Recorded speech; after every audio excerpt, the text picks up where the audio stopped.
Hello everybody, and good morning. It's me, your old pal, CC Trubiak, and welcome back to CC's Vinyl Closet. Here is where I just love listening to classic country music on vinyl record and then spinning the gospel of what I get out of it with you guys. And you know what? As I get closer to the end of this series, I can't help but be so excited about all of the country music that I have soaked in over this past year.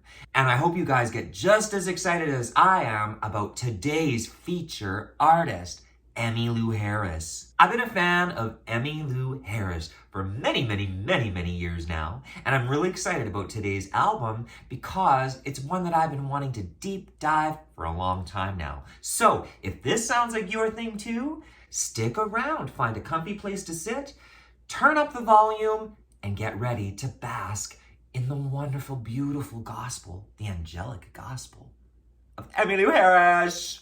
She was born Emmylou Harris in Birmingham, Alabama on April 2nd, 1947. And today, she's 76 and still shining bright like a beautiful diamond. She's an American singer, songwriter, musician, and activist. And from the time she's been born, she's loved music.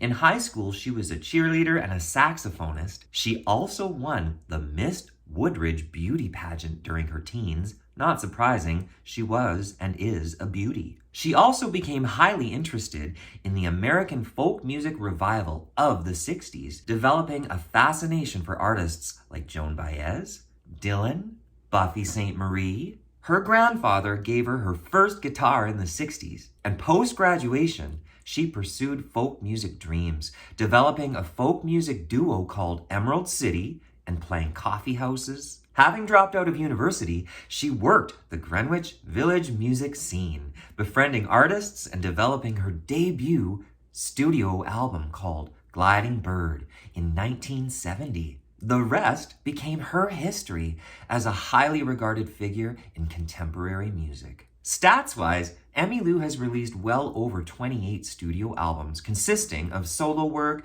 ranging from Americana, folk, outlaw country, progressive country. With her work, she's always been regarded as having consistent artistic direction, and rightfully so. She's considered one of the leading artists behind the country rock genre in the 1970s, as well as the Americana genre in the 1990s. She's literally never stopped. Here at CC's Vinyl, you can bet your bottom dollar that I have as many Emmylou Harris vinyl representation as humanly possible. Today, however, I'm going to be highlighting her third solo studio album called Elite Hotel, released on Reprise Records in December of 1975 and produced by the same man who produced a lot of great Anne Murray records, Brian Ahern. Elite Hotel was Emmylou's second album to be released in 1975, preceded by Pieces of the Sky, a highly regarded record. Elite Hotel actually surpassed it on the Billboard charts, becoming Emmylou's first #1 country album. She was just 28 years old at this time, and all 12 tracks on this record are what we call true country rock. It must be said that prior to Graham Parsons' passing in 1973, he served not only as a friend but a musical mentor, and this mentorship altered her musical direction because she'd go on to champion what he taught her, and he shows up in several ways on Elite Hotel. Out of 12 songs, Graham Parsons wrote or co-wrote 3 with either Chris Hillman or Rick Greck. All 3 of these recordings are stellar offerings, from Wheels to Ooh, Las Vegas ain't no place for a poor boy like me, of which Emmylou owns. My favorite of the Graham Parsons penned tunes comes in Sin City, on side 1 and written by both Graham and Chris Hillman from their Flying Burrito Brother days. What can I say about Sin City? The song about Los Angeles, more specifically, the music industry in LA. The story goes Chris Hillman came up with that opening title and Graham helped him finish the song. Please check out Emmylou's crystalline interpretation. And for now, here's mine. This old town is filled with sin. It'll swallow you in if you've got some money to burn. Take it home right away. You've got 3 years to pay, but Satan is waiting his turn. Speaking of crystal, Emmylou's vocals are just that. Powerful, yet crystal clear and soft.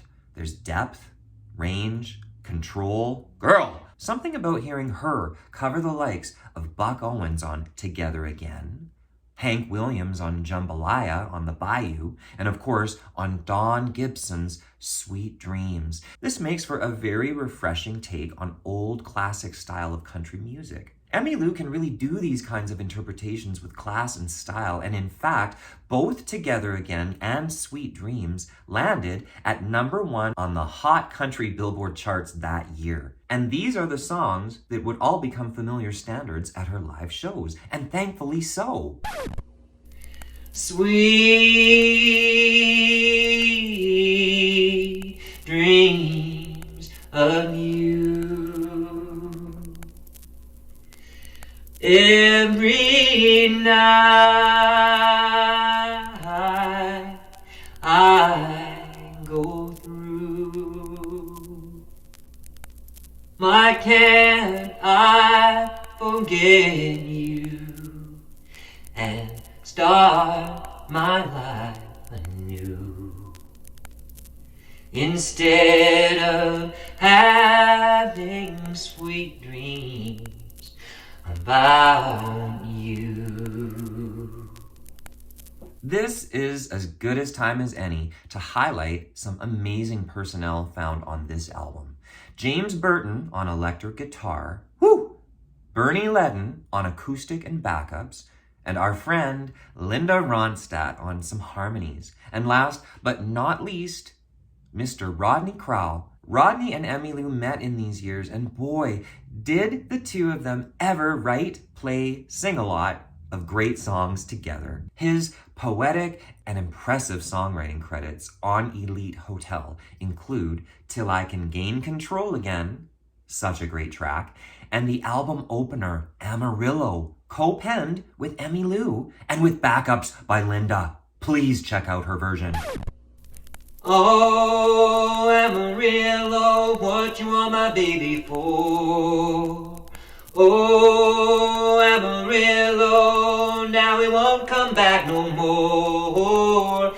You done played a trick on me, hooked him in the 1st degree, put another quarter, pushed Dolly and then Porter, while he racks up 50,000 on a pinball machine. There are so many great songs on this record. Another huge highlight would be Emmylou's incredible rendition of the Lennon-McCartney Here, There, and Everywhere. Holy smokes, is it ever a great example of what Emmylou and her crew could do with something completely untraditional. She's one of the finest interpreters. I want him everywhere. And if he's beside me, I know I need never care. Oh, but to love him is to meet him everywhere. Knowing that love is to share. Each one believing that love never dies. Watching his eyes and hoping I'm always there to be there. And everywhere, here, there, and everywhere.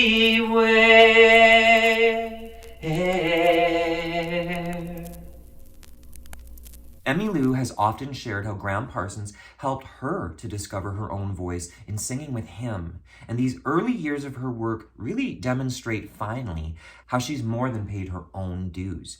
Emmylou's voice is expansive and fragile. Even Linda Ronstadt has said that her friendship with Emmylou opened up a lot of musical doors for her. A final song that I'd really love to highlight is Emmylou's hit version of One of These Days, written by Earl Montgomery. It reached number 3 on the country Billboard charts for her, but what I just learned that it was actually first recorded in 1972 by George Jones.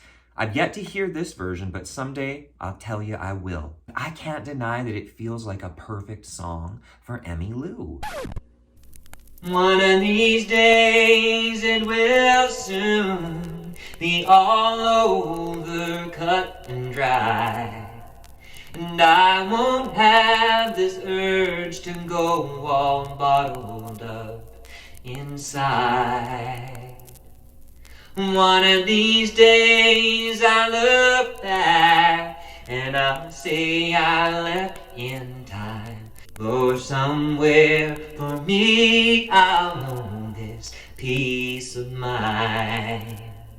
There's gonna be peace of mind for me one of these days.